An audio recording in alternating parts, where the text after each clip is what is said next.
Hello everyone, कैसे हैं आप सभी। आशा करती हूँ अच्छे होंगे और खूब मन लगा पढ़ाई कर रहे होंगे। तो आप लोगों के बहुत सारे ऐसे प्रश्न थे एग्जाम से रिलेटेड कि आप लोगों को ऐसा लग रहा है कि बहुत सारी दिक्कतें अब अचानक से आ गई हैं, अचानक से डेट भी आ गई है। देखिए, ये चीज़ तो मैं पहले से कहती थी कि अपनी तैयारी को मजबूत रखिए, क्योंकि जब डेट आ जाती है ना तो फिर आपके साथ उस समय कैसी कंडीशन रहती है, आगे और क्या सिचुएशन बन जाती है कि आप अचानक से पढ़ पाएंगे कि नहीं, इसलिए पहले से पढ़ा हुआ ज़्यादा अच्छा रहता है। अच्छा, मेरे पास कुछ प्रश्न ऐसे थे जिसको मैं सोची ना कि आप लोगों को ऐसी प्रॉब्लम लग रही है, लेकिन मुझे ऐसी प्रॉब्लम नहीं लग रही है, क्योंकि मैंने बहुत चीज़ देखी है ना और बहुत चीज़ों का अनुभव भी किया है। मैं भी परेशान रहती थी आप ही लोगों की तरह से पहले। छोटी-छोटी चीज़ों को लेके बहुत ज़्यादा परेशान हो जाती थी, बहुत ज़्यादा सोचने लगती थी कि समय पे ये चीज़ें होंगी कि नहीं होंगी। लेकिन अब मैंने परेशान होना एकदम से बंद कर दिया, क्योंकि मैं जान चुकी हूँ कि किस तरह से चीज़ों को सही किया जा सकता है और अपनी सोच को कैसे रखना चाहिए ताकि आपको सफलता मिले।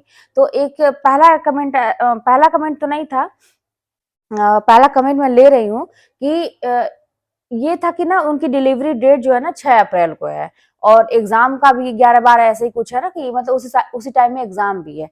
अब कैसे होगा, कैसे परीक्षा होगी, कैसे तैयारी होगी, बहुत सारी चीज़ें हैं।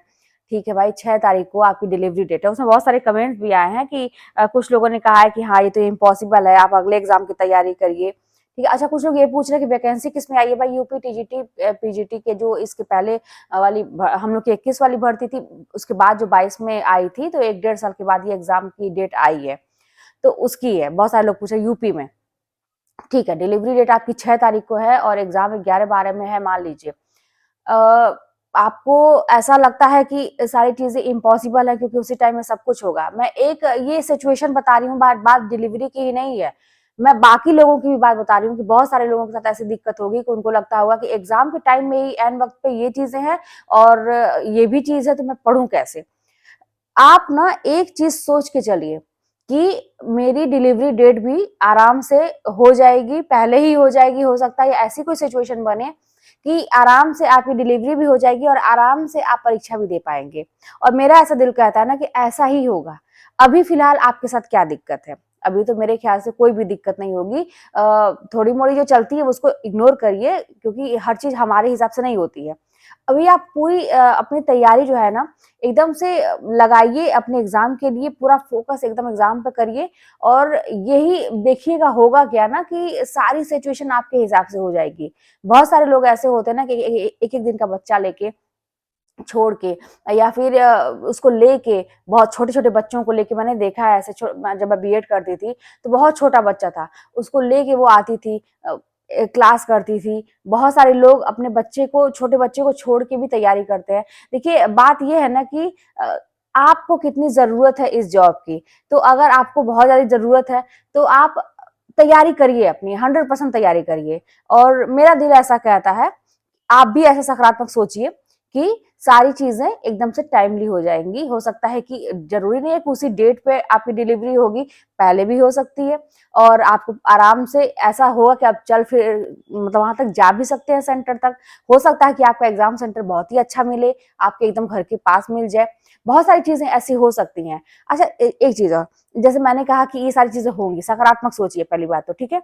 और ये बताइए, अभी आपको कोई दिक्कत मान लीजिए है नहीं, प्रेगनेंसी में जो दिक्कत है वो है, आप तैयारी कर रहे हैं, कर रही हैं, तो इसमें ये सोचिए कि अगर आप बहुत ज़्यादा तैयारी करती हैं और बाय द वे एक मतलब सिचुएशन आपकी भी मान ली जाए कि आप एग्ज़ाम नहीं दे पा रही हैं, मान लिया जाए, तो आपका कोई नुकसान तो नहीं होने वाला है कि आपने पढ़ाई की और आप एग्ज़ाम नहीं दे पाई, तो आपका बहुत बड़ा घाटा हो गया। अरे भैया, फॉर्म तो आपने भरा ही है, अगर आप पढ़ाई कर लेंगी, तो उससे आपका ज्ञान ही बढ़ेगा और इस समय खाली समय में आप क्या करेंगी? नहीं पढ़ेंगी तो और क्या करेंगी? सोचेंगी, उल्टा-सीधा चीज़ों को सोचेंगी, बहुत सारे लोगों की बातों को सोचेंगी, अपने में ही उलझी रहेंगी। इससे तो ये रहेगा ना कि मैंने अपनी तरफ से तो 100% दिया, बाकी ईश्वर के हाथ में है। तो कुछ चीज़ों को ईश्वर के हाथ में छोड़ना सीखिए। आराम से एकदम बेफ़िक्र होके तैयारी करिए, इसी सोच के साथ कि मेरी सारी चीज़ें पहले हो भी जाएँगी और मुझे टाइम भी मिल जाएगा जाने का और सब कुछ मेरे अकॉर्डिंग, मेरे सिचुएशन के अकॉर्डिंग सब कुछ सही होगा, ठीक है? तो ये देखिए, एक मैं सिचुएशन बता रही हूँ, अगर आप किसी के साथ भी कोई भी दिक्कत है उस टाइम में, ऐसा लगता है कि एग्ज़ाम के टाइम में भी यही चीज़ होना था। बहुत सारे लोग अच्छा, मेरे पास और भी है कमेंट। अभी मैं आप लोगों को दिखाती हूँ। मतलब कोई भी अगर प्रॉब्लम है तो बस यही सोचिए ना, आप अपना अभी का तैयारी करिए, उसमें बिल्कुल भी डिस्टर्ब होने की जरूरत नहीं है, उस समय का देखा जाएगा। और यही हमेशा सोचिए कि सब कुछ आपके हिसाब से होंगी चीजें, आप आराम से परीक्षा दे पाएंगे और आपका परीक्षा निकलेगा भी, रिजल्ट भी निकलेगा, नौकरी भी लगेगी। लेकिन तैयारी जो है ऐसी होनी चाहिए।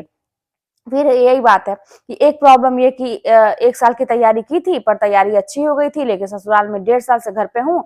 इतना मानसिक डिस्टर्ब कर दिए हैं लोग कि मुझे बार-बार टाइफाइड हो जा रहा है, पेपर की डेट भी आ गई, मुझे कोई रास्ता बताइए। तो मानसिक टेंशन देने वाले तो कहाँ कमी है भाई उनकी, आप कहीं भी रहिए ऐसे। मेरे साथ तो आप लोग जानते ही हैं, कहीं भी भाई देने वालों की कमी नहीं है। अब मतलब ये तो सबसे बड़ी परीक्षा है कि अगर आप यही तो परीक्षा है असली, समझिए। उस परीक्षा से पहले अगर ये परीक्षा पास हो गए तो 100% आपका रिजल्ट निकल जाएगा, कि आपको मानसिक टेंशन दिया जाएगा कि भगवान की तरफ से, ये कुदरत का है कि उससे बड़ी बहुत बहुत बहुत परीक्षा होती है कि आपको कहते हैं ना, देखा जाता है कि आप उस लायक हैं कि नहीं, कि आपको नौकरी दिया जाए, आपको कुछ दिया जाए, कुदरत की तरफ से ऐसा होता है।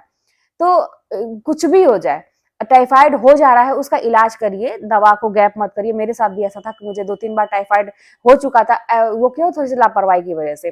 तो उसका प्रॉपर इलाज करिए, क्योंकि देखिए एक बार तबीयत खराब होती है तो फिर डिस्टर्ब होता है। जैसे मेरी देखिए इधर बहुत ज़्यादा, अभी देखिए मैं ऐसे ही लेटी हुई थी, फिर मैं आप लोगों के साथ ऐसे बातें करने लगी हूँ। जब एक बार तबीयत थोड़ी-सी खराब होती है ना, तो कई दिन तक वो चलता रहता है, कमज़ोरी जैसे आती है या लेज़ीनेस आता है, तो अपने आप को बचा के रखिए। और अगर आप सोचेंगे ना, तो बहुत सारे ऐसे वजह मिल जाएगी नहीं पढ़ने की, ठीक है? कि ये टेंशन है, वो टेंशन है। जो करता है ना, वो आपसे बहुत ही खराब कंडीशन में करता है। मतलब मैं अपना एग्ज़ाम्पल, अगर बहुत सारी चीज़ें मैं आप लोगों के सामने नहीं रखती हूँ, नहीं रख सकती ना, हर चीज़ पब्लिकली नहीं रखा जा सकता है। ऐसी-ऐसी कंडीशन थी मेरे साथ कि मतलब कभी जो सोचा नहीं था। मैं यही सोचती थी कि दुनिया में मतलब मैं ही क्यों ऐसी हूँ? मतलब मैं किसी खराब से खराब अपने जानने वाले लोगों में, मतलब इर्द-गिर्द मतलब पड़ोस में कहिए या रिश्तेदारों में कहिए, सबको खराब से खराब लोगों की अगर मैं कंपेयर अपने आप से करती थी, तो मैं हर एक इंसान को अपने से अच्छे लेवल पे पाती थी। मुझे ये लगता था कि मेरे साथ ही क्यों, मुझे ही ऐसा, भगवान ने ऐसा, मतलब भगवान क्यों ऐसा चाह रहे हैं कि मैं ना कुछ कर पाऊँ। तो ये मैं नहीं जानती थी कि ये परीक्षा वहाँ से हो रही है कि तुम इसको पार करो तो तुमको सब कुछ देने वाले हैं। आज की डेट में देखिए, उस समय मैंने अपनी नींद को त्यागा। मैं आप लोगों से कहती हूँ कि मैं 4 घंटे सोती थी, साढ़े 4 घंटे सोती थी। कभी-कभी तो नींद ही नहीं आती थी। तो लोगों को ये लगता है कि नहीं, ये गलत बात है, ऐसा नहीं हो सकता। लेकिन आज की डेट में मैं आपसे क्या कह रही हूँ कि मुझे बहुत नींद आ रही है, मैं बहुत थक जा रही हूँ, तबीयत नहीं ठीक है तो मैं बहुत द देर तक सो जा रही हूँ, ऐसा भी है। यही सिचुएशन ना, कि आप एकदम निश्चिंत रहिए, अगर आपकी कभी तबीयत भी खराब हो तो आराम से आप सो जाइए, कभी मन करे तो ना काम करिए, बहुत सारी चीजें। ये कब होगा, जब आपकी एक सरकारी नौकरी, सरकारी देखिए, अच्छा बहुत सारे लोग ये भी कहते हैं कि सरकारी नौकरी एक ऑप्शन है क्या? नहीं, बिल्कुल भी नहीं ऑप्शन है। लेकिन मैं बात यहाँ पे सरकारी नौकरी इसलिए करती हूँ कि अगर आप एज में हैं, क्यों मैं बात करती हूँ? क्योंकि आपने फॉर्म भरा है। अगर आपको सरकारी नौकरी नहीं चाहिए, जैसे बहुत सारे लोग कहते हैं कि सरकारी नौकरी एक ऑप्शन है क्या सफल होने का? नहीं, बिल्कुल भी नहीं। लेकिन जो जो लोग फॉर्म फिर क्यों भर रहे हैं? यानी कि उनको कहीं न कहीं से चाहिए, तो उसकी बात मैं कर रही हूँ। सफल होने के लिए तो मैं बार-बार कहती हूँ कि आप घर बैठे सफल हो सकते हैं। आजकल तो ऑनलाइन प्लेटफ़ॉर्म है, मैंने बताया भी था कि अगर जिसको ये लगता है कि मैं कुछ नहीं कर सकता, तो वो बहुत काम कर सकता है। सफल होने के लिए एक ही काम नहीं होता है। लेकिन बात मैं यहाँ पे जो फॉर्म भरते हैं उनकी करती हूँ, मैं क्योंकि हूँ उस चीज़ में सफलता पाई मैं, इसलिए मैं बताती हूँ। तो यही चीज़ है कि कभी भी आपके अकॉर्डिंग सारी चीज़ें नहीं होंगी। तो सब कुछ भूल के आपको पढ़ाई करने की ज़रूरत है। और एक कमेंट आया था कि 40 मतलब एज हो गई है तो एमए कर सकते हैं क्या? बिल्कुल, क्या क्या नहीं कर सकते हैं 40। ऐसा तो नहीं, मुझे पता है कि 40 के बाद नहीं कर सकते भाई, पढ़ाई की कौन सी उम्र है? आप देख लीजिए एक बार, वैसे आप एक बार कॉलेज में जाके पता करिए, किसी ने कमेंट भी किया है बहुत अच्छा कि कॉलेज में जाके एक बार पता कर लीजिए। और टीजीटी पीजी की जहाँ से तैयारी की बात है ना, जैसे आप लोग कहते हैं कि एज लिमिट क्या, मेरी इतनी एज में कर सकती हूँ क्या? यूपी टीजीटी पीजी, यूपी में अभी एज का ऐसा कुछ नहीं है। बहुत मतलब बड़े बड़े लोगों को मैंने देखा है, उम्र वाले लोगों को देखा है मैंने तैयारी करते हुए, निकलते हुए। 46 ईयर के थे, एक दो मेरी जान पहचान के ही हैं, उनका भी निकला है, मेरे साथ ही उनका हुआ था, उनकी बड़ी बड़ी लड़कियां थी। तो वही कह रहे हैं कि यहाँ पे अभी दिक्कत नहीं है। फिलहाल मैं यही कहूंगी कि 100 की सीधी बात है कि आप अगर अपनी सोच ये रखेंगे कि मेरे साथ सब कुछ अच्छा होगा, लेकिन जानते हैं ये सिचुएशन आपके ऊपर कब लागू होगी? जब अभी अभी प्रेजेंट टाइम में आप ऐसी तैयारी जी तोड़ करेंगे ना कि अलग करिए सबसे, जो बाकी लोग कर रहे हैं ना उनसे एकदम अलग करिए। तो फिर आप देखेंगे ना कि आपके साथ हर चीज पॉजिटिव होगा भी, जैसा आप सोचे वैसा ही होगा। अगर आप अभी जरा से भी काम चोरी करेंगे ना, जरा सा भी आलस करेंगे, तो वो चीज आपके साथ लागू नहीं होगा। भाई देखिए, जानते हैं ना, त्याग, तपस्या यही है। जो करता है उसी को सब कुछ मिलता है। तो करना तो पड़ेगा, अगर आपको सफल होना है तो करना पड़ेगा। आप ये सोचेंगे कि सब कुछ अच्छे से चलता रहे और मैं सफल भी हो जाऊं, तो कोई एक ही चीज मिलेगी, या तो आप अभी का आराम देख लीजिए, अभी का आराम देख लीजिए, बाद में हमेशा जिंदगी भर कष्ट भोगने को तैयार रहिए, या अभी का कष्ट भोग लीजिए, जिंदगी भर आराम करिए। आपके हाथ में है सिचुएशन, आपको चाहिए क्या, सब कुछ आपके हाथ में है। तो फिलहाल कोई टेंशन नहीं लेना है, तैयारी करिए आराम से। और ये मत सोचिए भाई कि सीट कम है, एग्जाम टल जाएगा। अरे भाई क्यों निगेटिव सोचना है? जो होगा तो देखा जाए। अच्छा, हो भी जाएगा तो आपका क्या जाएगा, ये बताइए? ठीक है, समय अभी तक गया, फिर जाएगा। अभी आप पढ़ेंगे नहीं तो क्या करेंगे? ये सब सोचने का कोई मतलब है? कुछ नहीं। मैं जानती थे, जब मैं तैयारी करती थी ना, तो मतलब ये सारी बातें मेरे कान तक आती थी। लेकिन भैया एक चीज कि मुझे पढ़ना है, दिमाग में मैं कोई भी चीज लाती ही नहीं थी भैया। मैं बहुत हर तरह से लोगों को, समाज को देख चुकी थी कि क्या होता है। आप लोग भी, अगर नहीं आंख की पट्टी अभी तक खुली है, तो खुलेगा जब बहुत बड़ा धक्का लगेगा, तब खुलेगा। फिर आपको होगा कि पढ़ना चाहिए था। तो जानते हैं कि एकदम से इग्नोर करने की जरूरत है कि क्या बाहर चल रहा है। बस अपडेट रहिए कि क्या मतलब एग्जाम कब है, एडमिट कार्ड का क्या है, क्या चल रहा है। बस ये अफवाहों पे और किसी भी चीज जहां पे आपको लगता है कि कोई मतलब नहीं है, बिल्कुल मत करिए। ज्ञान अगर आप पढ़ लेंगे अभी ना, तो कहीं से आपको नुकसान तो कहीं से भी नहीं होने वाला है। आगे जो होगा वो आपके हाथ में नहीं है। कुछ चीजें ईश्वर के हाथ में छोड़िए, जो आपके हाथ में है वो करिए। तो अगर ऐसे करेंगे तो 100% सफल रहेंगे। चलिए, मिलते हैं नेक्स्ट वीडियो में। कोई बात होगी तो कमेंट के माध्यम से बताइएगा। चैनल पर नहीं तो सब्सक्राइब कर लीजिएगा, शेयर करिएगा। मिलते हैं नेक्स्ट वीडियो में।